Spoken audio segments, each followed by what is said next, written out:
गोकुळ सोबत गोकुल. महाडिक साहेबांच्या ताब्यामध्ये 2019 साली गोकुळ दूध संघ असताना किती ठेवी होत्या आणि आज 2025 साली गोकुळ दूध संघाच्या किती ठेवी आहेत हे त्यांनी जाहीर करायला पाहिजे.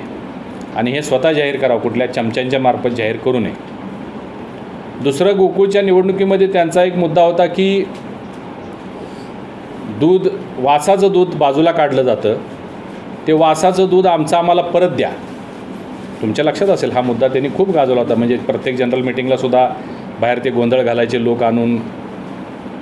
गोकुळचं वासाचं दूध परत द्या, आम्ही काय करायचं त्याची विल्हेवाट लावा, असं ते शेतकऱ्यांच्या बाबतीत बोलत होते.